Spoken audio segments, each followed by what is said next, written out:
विष्णु पुराण। ओम श्री मन्नारायणाय नमः। पंचमांश। पहला अध्याय। वसुदेव देवकी का विवाह।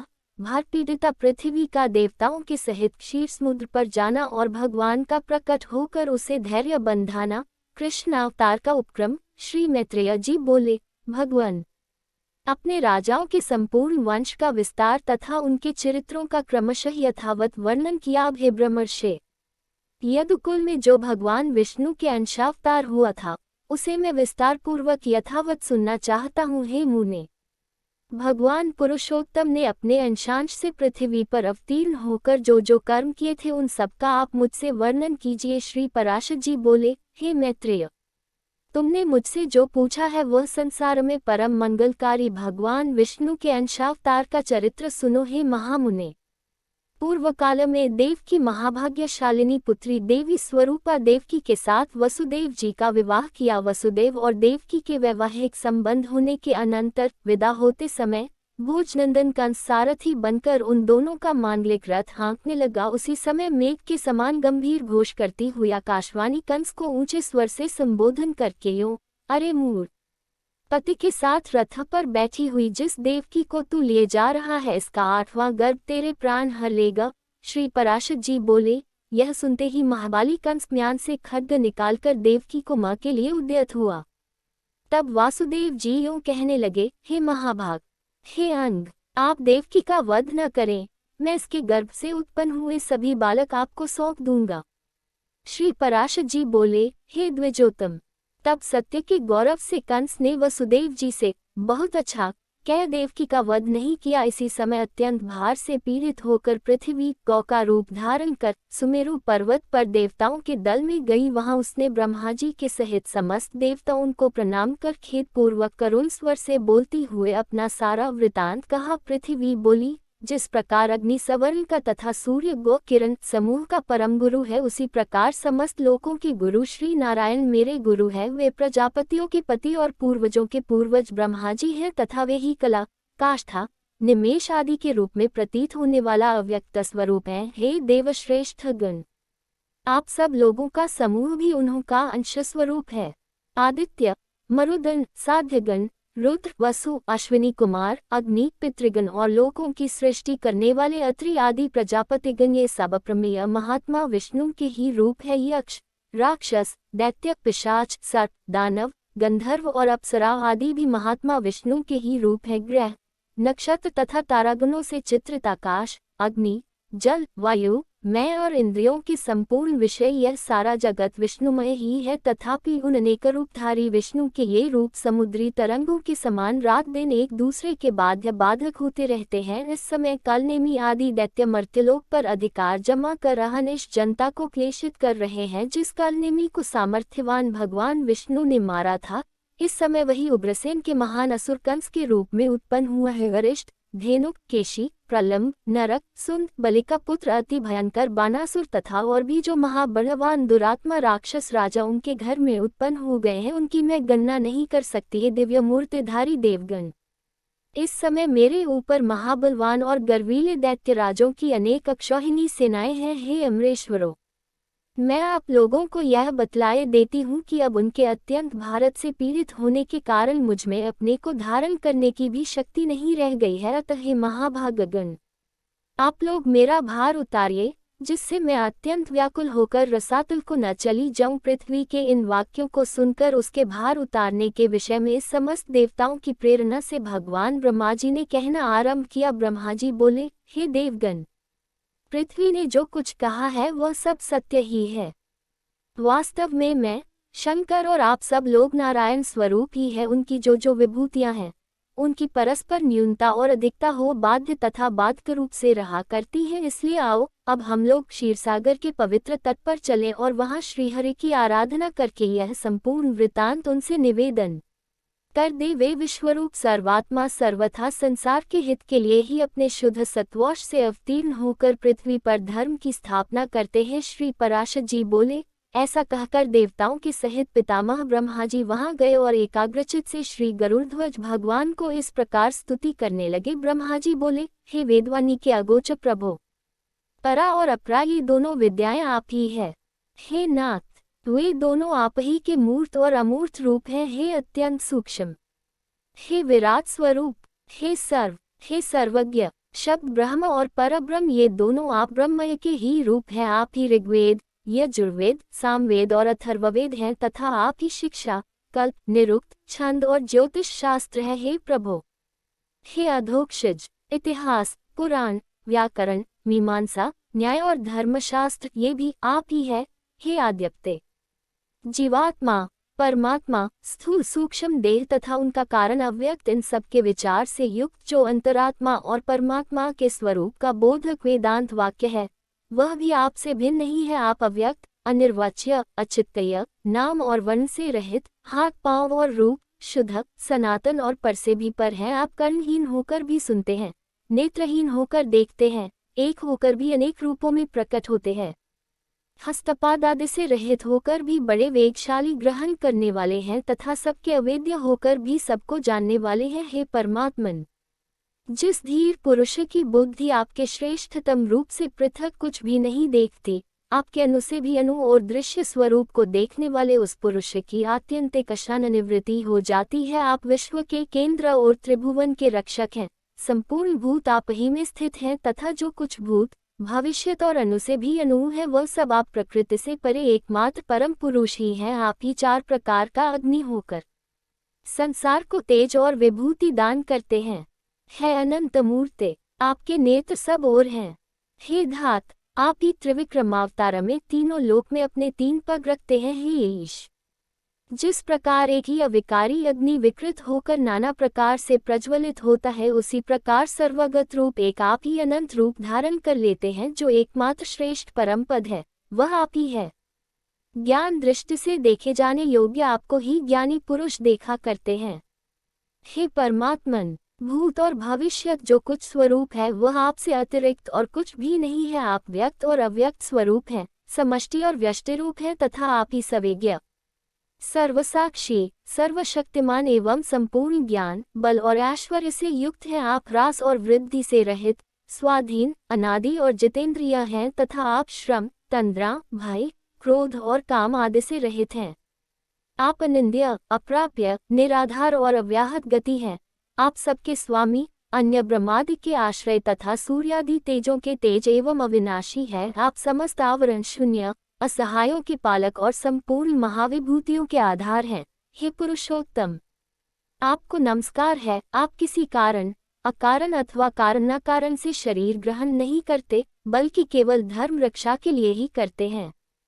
श्री पराशर जी बोले, इस प्रकार स्तुति सुनकर भगवान आज अपना विश्वरूप प्रकट करते हुए ब्रह्मा जी से प्रसन्नचित्त से कहने लगे। श्री भगवान बोले, हे ब्रह्मन, देवताओं के सहित तुम्हें मुझसे जिस वस्तु की इच्छा हो वह सब कहो और उसे सिद्ध हुआ हो समझो। श्री पराशर जी बोले, तब श्रीहरि के उस दिव्य विश्वरूप को देखकर समस्त देवताओं के भय से विनीत हो जाने पर ब्रह्मा जी पुनः स्तुति करने लगे। ब्रह्मा जी बोले, हे सहस्रबाहो, हे अनंत मुख एवं चरण वाले, आपको हजारों बार नमस्कार हो।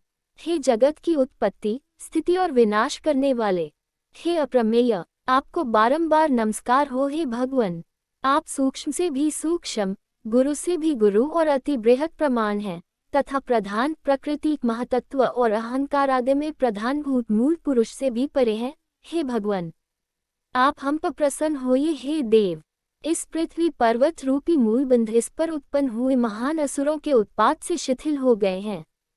अतः हे अप्रमितवीय, यह अपना भार उतरवाने के लिए आपकी शरण में आई है। हे सुरनाथ, हम और यह इंद्र, अश्विनी कुमार तथा वरुण, ये रुद्रगण, वसुगण, सूर्य, वायु और अग्नि आदि अन्य समस्त देवगण यहाँ उपस्थित हैं। इन्हें अथवा मुझे जो कुछ करना उचित हो उन सब बातों के लिए आज्ञा कीजिए। हे ईश, आपकी आज्ञा का पालन करते हुए हम संपूर्ण दोषों से मुक्त हो सकेंगे। श्री पराशर जी बोले, हे महामुने, इस प्रकार स्तुति किए जाने पर भगवान परमेश्वर ने अपने श्याम और श्वेत दो केश उखाड़े और देवताओं से बोले, मेरे ये दोनों केश पृथ्वी पर अवतार लेकर पृथ्वी के भार रूप कष्ट को दूर करेंगे। सब देवगण अपने अपने अंशों से पृथ्वी पर अवतार लेकर अपने से पूर्व उत्पन्न हुए उन्मत्त दैत्यों के साथ युद्ध करें।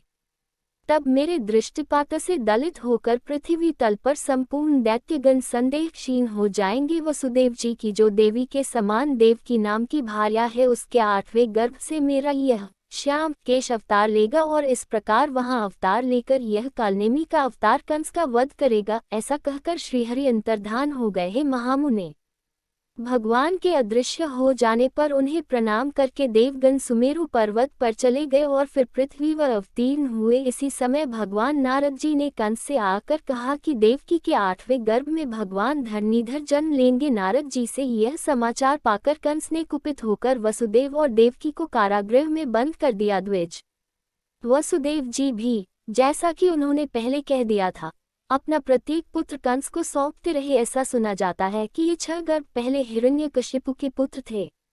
भगवान विष्णु की प्रेरणा से योग निद्रा उन्हें क्रमशः गर्भ में स्थित करती रही।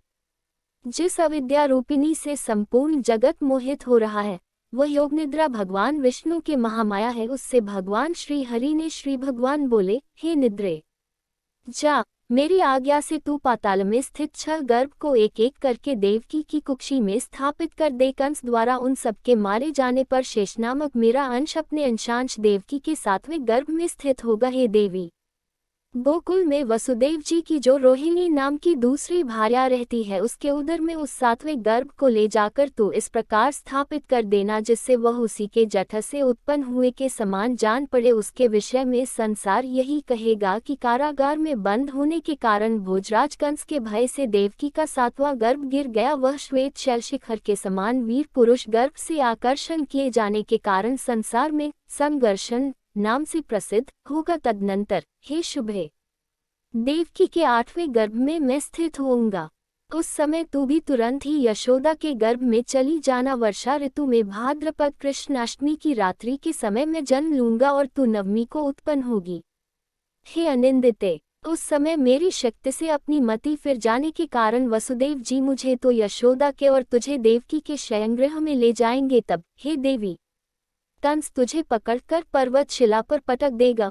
उसके पटकते ही तू आकाश में स्थित हो जाएगी। उस समय मेरे गौरव से सहस्रनन इंद्र सिर झुकाकर प्रणाम करने के अनंतर तुझे भगिनी रूप से स्वीकार करेगा। तू भी शुंभ निशुंभ आदि सहस्र दैत्यों को मारकर अपने अनेक स्थानों से समस्त पृथ्वी को सुशोभित करेगी। तू ही भूति, सन्नति, शांति और कंति है। तू ही आकाश, पृथ्वी, ऋति, लज्जा, पुष्टि और उषा है। इनके अतिरिक्त संसार में और भी जो कोई शक्ति है, वह सब तू ही है। जो लोग प्रातः काल और सायं काल में अत्यंत नम्रता पूर्वक तुझे आर्या, दुर्गा, वेदगर्भा, अंबिका, भद्रा, भद्रा काली, क्षेमदा और भाग्यदा आदि कहकर तेरी स्तुति करेंगे, उनकी समस्त कामनाएं मेरी कृपा से पूर्ण हो जाएंगी। मदिरा और मांस की भेंट चढ़ाने से तथा भक्ष्य और भोज्य पदार्थों द्वारा पूजा करने से प्रसन्न होकर तू मनुष्यों की संपूर्ण कामना उनको पूर्ण कर देगी। तेरे द्वारा दी हुई वे समस्त कामनाएं मेरी कृपा से निसंदेह पूर्ण होंगी। हे देवी, अब तू मेरे बतलाए हुए स्थान को जा। दूसरा अध्याय। ओम श्री मन्नारायणाय नमः। पंचमांश। भगवान का गर्भ प्रवेश तथा देवगण द्वारा देवकी की स्तुति। श्री पराशर जी बोले, हे मैत्रेय, देव श्री विष्णु भगवान ने जैसा कहा था उसके अनुसार जगतधात्री योगमाया ने 6 गर्भों को देवकी के उदर में स्थित किया और 7वें को उसमें से निकाल लिया। इस प्रकार 7वें गर्भ के रोहिणी के उदर में पहुंच जाने पर श्रीहरि ने तीनों लोकों का उद्धार करने की इच्छा से देवकी के गर्भ प्रवेश किया, जैसा कि भगवान परमेश्वर ने उससे कहा था। योगमाया भी उसी दिन यशोदा के गर्भ में स्थित हुई। हे द्विज, विष्णु अंश के पृथ्वी में पधारने पर आकाश में ग्रहगण ठीक ठीक गति से चलने लगे और ऋतुगण भी मंगलमय होकर शोभा पाने लगे। उस समय अत्यंत तेज से देदीप्यमान देवकी जी को कोई भी न देख सकता था। उन्हें देखकर दर्शकों के चित्त थकित हो जाते थे। तब देवतागण अन्य पुरुष तथा स्त्रियों को दिखाई न देते हुए अपने शरीर में गगर्भ रूप से भगवान विष्णु को धारण करने वाली देवकी जी की अहनिश स्तुति करने लगे। देवता बोले, हे शोभने, तू पहले ब्रह्म प्रतिबिंब धारिणी मूल प्रकृति हुई थी और फिर जगद्विधाता की वेद गर्भावाणी हुई। हे सनातने, तू ही सृज्य पदार्थों को उत्पन्न करने वाली और तू ही सृष्टि रूपा है। तू ही सबकी बीज स्वरूपा यज्ञमयी वेदत्रयी हुई है। तू ही फलमयी यज्ञ क्रिया और अग्निगर्भा अरणी है तथा तू ही देवमाता अदिति और दैस्य प्रसूदिति है। तू ही दिनकर प्रभाकर ज्ञानगर्भा गुरु शुश्रूषा है तथा तू ही न्यायमयी परमनीति और विनय की मूलभूता लज्जा है। तू ही काममयी इच्छा, संतोषमयी तुष्टि, बोध गर्भा प्रज्ञा और धैर्य धारिणी धृति है। ग्रह, नक्षत्र और तारागण को धारण करने वाला तथा वृष्टि आदि के द्वारा इस अखिल विश्व का कारण स्वरूप आकाश तू ही है। हे जगद्धात्री, हे देवी, ये सब तथा और भी सहस्रों और असंख्य विभूतियां इस समय तेरे उदर में स्थित हैं। हे शुभे, समुद्र, पर्वत, नदी, द्वीप, वन और नगरों से सुशोभित तथा ग्राम, खरवट और खेटाई से संपन्न समस्त पृथ्वी, संपूर्ण अग्नि और जल तथा समस्त वायु, ग्रह, नक्षत्र एवं तारागणों से चित्रित तथा जो सबको अवकाश देने वाला है, वह सैकड़ों विमानों से पूर्ण आकाश, भूलोक, भूवलोक तथा मह, जन, तप और ब्रह्मलोक पर्यंत संपूर्ण ब्रह्मांड तथा उसके अंतर्वर्ती देव, असुर, गंधर्व, चारण, नाग, यक्ष, राक्षस, प्रेत, गुह्यक, मनुष्य, पशु और जो अन्यान्य जीव हैं, ये यशस्विनी, वे सभी अपने अंतर्गत होने के कारण जो श्री अनंत सर्वगामी और सर्वभावन है तथा जिनके रूप, कर्म, स्वभाव तथा बालत्व महत्व आदि समस्त परिणाम परिच्छेद मर्यादा के विषय नहीं हो सकते, वे ही श्री विष्णु भगवान तेरे गर्भ में स्थित है। तू ही स्वाहा, स्वधा, विद्या, सुधा और आकाश स्थिता ज्योति है। संपूर्ण लोकों की रक्षा के लिए ही तूने पृथ्वी में अवतार लिया है। हे देवी, तू प्रसन्न हो। हे शुभे, तू संपूर्ण जगत का कल्याण कर।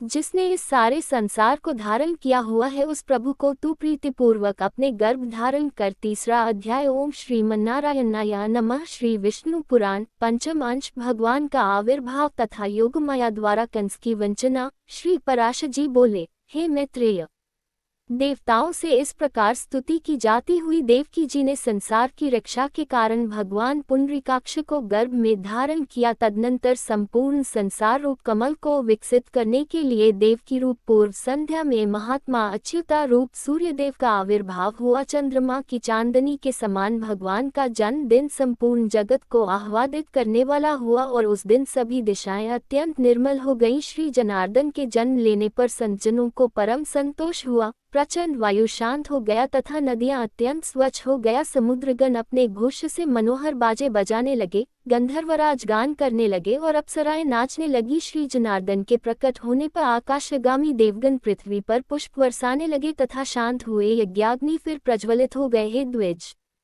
अर्धरात्रि के समय सर्वाधार भगवान जनार्दन के आविर्भूत होने पर पुष्पवर्षा करते हुए मेघगण मंद मंद गर्जना करने लगे। उन्हें खिले हुए कमलदल की सी आभा वाले चतुर्भुज और वक्ष स्थल में श्रीवत्स चिन्ह सहित उत्पन्न हुए देख आनका दुंदुभि वसुदेव जी स्तुति करने लगे। हे द्विजोत्तम, महामति वसुदेव जी ने प्रसाद युक्त वचनों से भगवान की स्तुति और कंस से भयभीत रहने के कारण इस प्रकार निवेदन किया। वसुदेव जी बोले, हे देव देवेश्वर, यद्यपि आप साक्षात परमेश्वर प्रकट हुए हैं, तथापि हे देव, मुझ पर कृपा करके अब अपने इस शंख चक्र गदाधारी दिव्य रूप का उपसंहार कीजिए। हे देव, यह पता लगते ही कि आप मेरे इस ग्रह में अवतीर्ण हुए हैं, कंस इसी समय तेरा सर्वनाश कर देगा। देवकी जी बोली, जो अनंत रूप और अखिल विश्व स्वरूप है, जो गर्भ में स्थित होकर भी अपने शरीर से संपूर्ण लोकों को धारण करते हैं तथा जिन्होंने अपनी माया से ही बाल रूप धारण किया है, वे देवसेन हम पर प्रसन्न हो। हे सर्वात्मन, आप अपने इस चतुर्भुज रूप का उपसंहार कीजिए। यह राक्षस के अंश से उत्पन्न कंस आपके इस अवतार का वृतांत न जानने पावे। श्री भगवान बोले, हे देवी, पूर्व जन्म में तूने जो पुत्र की कामना से मुझसे पुत्र रूप से उत्पन्न होने के लिए प्रार्थना की थी, आज मैंने तेरे गर्भ से जन्म लिया है, इससे तेरी वह कामना पूर्ण हो गई। श्री पराशर जी बोले, हे मुनिश्रेष्ठ, ऐसा कहकर भगवान मौन हो गए तथा वसुदेव जी भी उन्हें उस रात्रि में ही लेकर बाहर निकले। वसुदेव जी के बाहर जाते समय कारागार रक्षक और मथुरा के द्वारपाल योग निद्रा के प्रभाव से अचेत हो गए। उस रात्रि के समय घर्षण करते हुए मेघों की जलराशि को अपने फलों से रोककर श्री शेष जी आनका दुंदुभि के पीछे पीछे चले। भगवान विष्णु को ले जाता हुए वसुदेव जी नाना प्रकार के सैकड़ों भंवरों से भरी हुई अत्यंत गंभीर यमुना जी को घुटनों तक रखकर ही पार कर गए। उन्होंने वहां यमुना जी के तट पर ही कंस को कर देने के लिए आए हुए नंद आदि वृद्ध गोपों को भी देखा। हे मैत्रेय, इसी समय योग निद्रा के प्रभाव से सब मनुष्यों के मोहित हो जाने पर मोहित हुई यशोदा ने भी उसी कन्या को जन्म दिया। तब अतिशय कांतिमान वसुदेव जी भी उस बालक को सुलाकर और कन्या को लेकर तुरंत यशोदा के शयन गृह से चले आए। जब यशोदा ने जागने पर देखा कि उसके एक नीलकमल दल के समान श्यामवर्ण पुत्र उत्पन्न हुआ है तो उसे अत्यंत प्रसन्नता हुई। इधर वासुदेव जी ने कन्या को ले जाकर अपने महल में देवकी के शयन गृह में सुला दिया और पूर्ववत स्थित हो गए। हे द्विज, तदनंतर बालक के रोने का शब्द सुनकर कारागृह रक्षक सहसा उठ खड़े हुए और देवकी के संतान उत्पन्न होने का वृतांत कंस को सुना दिया। यह सुनते ही कंस ने तुरंत जाकर देवकी के रुधे हुए कंठ से छोड़ छोड़ ऐसा कहकर रोकने पर भी उस बालिका को पकड़ लिया और उसे एक शिला पर पटक दिया। उसके पटकते ही वह आकाश में स्थित हो गई और उसने शस्त्र युक्त एक महान अष्टभुज रूप धारण कर लिया। तब उसने ऊंचे स्वर से अट्टहास किया और कंस से रोषपूर्ण कहा, अरे कंस, मुझे पटकने से तेरा क्या प्रयोजन सिद्ध हुआ? जो तेरा वध करेगा उसने तो पहले ही जन्म ले लिया है। देवताओं के सर्वस्वरूप वे हरि ही पूर्व जन्म में भी तेरे काल थे। अतः ऐसा जानकर तू शीघ्र ही अपने हित का उपाय कर। ऐसा कह वह दिव्य माला और चंदनाद से विभूषिता तथा सिद्ध गण द्वारा स्तुति की जाती हुई देवी भोजराज कंस के देखते देखते आकाशमार्ग से चली गई। चौथा अध्याय। ओम श्रीमन्नारायणाय नमः। पंचम अंश। वसुदेव देवकीका को कारागार से मोक्ष। श्री पराशर जी बोले, तब कंस ने खिन्न चित्त से प्रलंब और केशी आदि समस्त मुख्य असुरों को बुलाकर कहा। कंस बोला, हे प्रलंब, हे महाबाहो केशिन, हे धेनुक, हे पूतने तथा हे अरिष्ट आदि अन्य असुरगण, मेरा वचन सुनो। यह बात प्रसिद्ध हो रही है कि दुरात्मा देवताओं ने मेरे मारने के लिए कोई यत्न किया है, किंतु मैं वीर पुरुष अपने वीर्य से सताए हुए इन लोगों को कुछ भी नहीं गिनता हूँ। अल्पवीर्य इंद्र, अकेले घूमने वाले महादेव अथवा छिद्र असावधानी का समय ढूंढकर दैत्यों का वध करने वाले विष्णु से उनका क्या कार्य सिद्ध हो सकता है? मेरे बाहुबल से दलित आदित्यों, अल्पवीर्य वसुगणों, अग्रयों अथवा अन्य समस्त देवताओं से भी मेरा क्या अनिष्ट हो सकता है? आप लोगों ने क्या देखा नहीं था कि मेरे साथ युद्ध भूमि में आकर देवराज इंद्र वक्ष स्थल में नहीं, अपनी पीठ पर वानों की बौछार सहता हुआ भाग गया था। जिस समय इंद्र ने मेरे राज्य में वर्षा का आना बंद कर दिया था, उस समय क्या मेघों ने मेरे बाणों से बिंदकर ही यथेष्ट जल नहीं बरसाया? हमारे गुरु श्वशुर जरासंध को छोड़कर क्या पृथ्वी के और सभी नृपतिगण मेरे बाहुबली से भयभीत होकर मेरे सामने सिर नहीं झुकाते? हे दैत्य श्रेष्ठगण, देवताओं के प्रति मेरे चित्र में अवज्ञा हो है। और हे वीरगण, उन्हें अपने मेरे वध का यत्न करते देखकर तो मुझे हंसी आती है। तथापि हे दैत्येंद्र, उस दुष्ट और दुरात्माओं के अधिकार के लिए मुझे और भी अधिक प्रयत्न करना चाहिए। अतः पृथ्वी में जो कोई यशस्वी और यज्ञ करता हो उनका देवताओं के अपकार के लिए सवे वध कर देना चाहिए। और केशी आदि समस्त मुख्य असुरों को बुलाकर कहा। कंस बोला, हे प्रदम, हे महाबाहो केशिन, हे धेनुक, हे पूतने तथा हे अरिष्ट आदि अन्य असुरों, मेरा वचन सुनो। यह बात प्रसिद्ध हो रही है कि दुरात्मा देवताओं ने मेरे सामने के लिए काय यत्न किया है, किंतु मैं वीर पुरुष अपने वीर्य से सताए हुए इन लोगों को कुछ भी नहीं गिनता हूँ। अल्पवय इंद्र, अकेले घूमने वाले महादेव अथवा छिद्र असावधानी का समय ढूंढकर दैत्यों का वध करने वाले विष्णु से उनका क्या कार्य सिद्ध हो सकता है? मेरे बाहुबली से दलित आदित्यों, अल्पवीर्य वसुगों, अन्यों अथवा अन्य समस्त देवताओं से भी मेरा क्या अनिष्ट हो सकता है? आप लोगों ने क्या देखा नहीं था कि मेरे साथ युद्ध भूमि में आकर देवराज इंद्र वक्षस्थल में नहीं, अपनी पीठ पर वानों की बौछार सहता हुआ भाग गया था? जिस समय इंद्र ने मेरे राज्य में वर्षा का आना बंद कर दिया था, उस समय क्या मेघों ने मेरे बाणों से बिंदकर ही यथेष्ट जल नहीं बरसाया?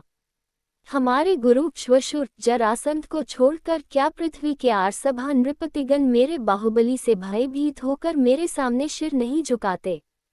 हे दैत्य श्रेष्ठ, देवताओं के प्रति मेरे चित्र में अवज्ञा होता है। और हे वीरगण, उन्हें अपने मेरे वध का यत्न करते देखकर तो मुझे हंसी आती है। तथापि हे दैत्येंद्रो, उस दुष्ट और दुरात्माओं के अपकार के लिए मुझे और भी अधिक प्रयत्न करना चाहिए। अतः पृथ्वी में जो कोई यशस्वी और यज्ञ करता हो उनका देवताओं के अपकार के लिए सर्वेथा कर देना चाहिए। देवकी के गर्भ से उत्पन्न हुई बालिका ने यह भी कहा है कि वह मेरा भूतपूर्व प्रथम जन्म का काल निश्चय ही उत्पन्न हो चुका हूँ, अतः आजकल पृथ्वी पर उत्पन्न हुए बालकों के विषय में विशेष सावधानी रखनी चाहिए और जिस बालक में विशेष बल का उद्रेक हो उसे यत्नपूर्वक मार डालना चाहिए। असुरों को ऐसी आज्ञा दे कंस ने कारागृह में जाकर तुरंत ही वसुदेव और देवकी को बंधन से मुक्त कर दिया। कंस बोला, मैंने अब तक आप दोनों के बालकों की तो वृथा ही हत्या की, मेरा नाश करने के लिए तो कोई और ही बालक उत्पन्न हो गया है, परंतु आप लोग इसका कुछ दुख न माने क्योंकि उन बालकों की होनहार ऐसी ही थो।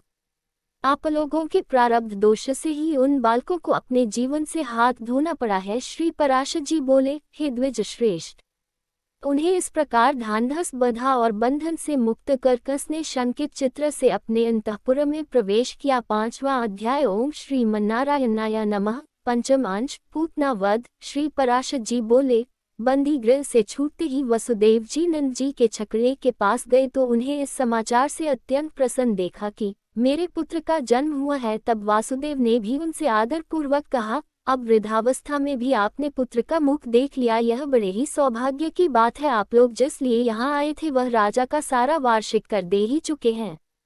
यहाँ धनवान पुरुषों को और अधिक न ठहरना चाहिए। आप लोग जिस लिए यहाँ आए थे वह कार्य पूरा हो चुका, अब और अधिक किस लिए ठहरे हुए हैं।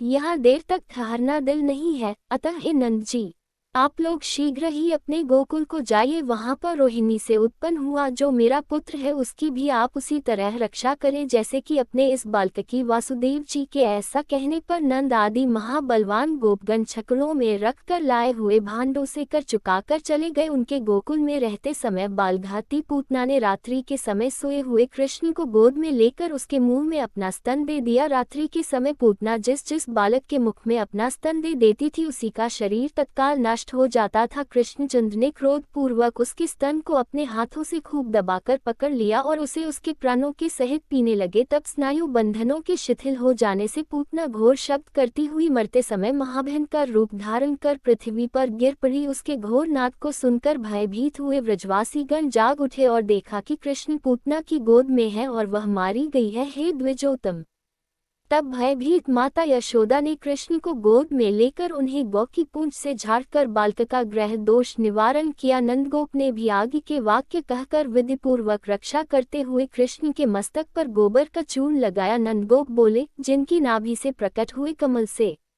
संपूर्ण जगत उत्पन्न हुआ है वे समस्त भूतों के आदि स्थान श्रीहरि तेरी रक्षा करे। जिनकी दाढ़ों के अग्रभाग पर स्थापित होकर भूमि संपूर्ण जगत को धारण करती है वे वराह रूपधारी श्री केशव तेरी रक्षा करे। जिन विभु ने अपने नखाग्रों से शत्रु के वक्षस्थल को विदीर्ण कर दिया था वे नरसिंह रूपी जनार्दन तेरी सर्वत्र रक्षा करे। जिन्होंने क्षण मात्र में सशस्त्र त्रिविक्रम रूप धारण करके अपने 3 पगों से त्रिलोकी को नाप लिया था वे वामन भगवान तेरी सर्वदा रक्षा करे। गोविंद तेरे शिर की, केशव कंठ की, विष्णु गुह्यस्थान और जठर की तथा जनार्दन जंघा और चरणों की रक्षा करे। तेरे मुख, बाहु, प्रबाहु, मन और संपूर्ण इंद्रियों की अखंड ऐश्वर्य संपन्न अविनाशी श्री नारायण रक्षा करे। तेरे अनिष्ट करने वाले जो प्रेत, कूष्मांड और राक्षस हो वे शांग धनुष, चक्र और गदा धारण करने वाले विष्णु भगवान की शंख ध्वनि से नष्ट हो जाया। भगवान वैकुंठ दिशाओं में, मधुसूदन विदिशाओं कोनों में, ऋषिकेश आकाश में तथा पृथ्वी को धारण करने वाले श्री शेष जी पृथ्वी पर तेरी रक्षा करे। श्री पराशर जी बोले, इस प्रकार स्वस्तिवाचन कर नंदगोप ने बालक कृष्ण को छकड़े के नीचे एक खटोले पर सुला दिया। मरी हुई पूतना के महान कलेवर को देखकर उन सभी गोपों को अत्यंत भय और विस्मय हुआ।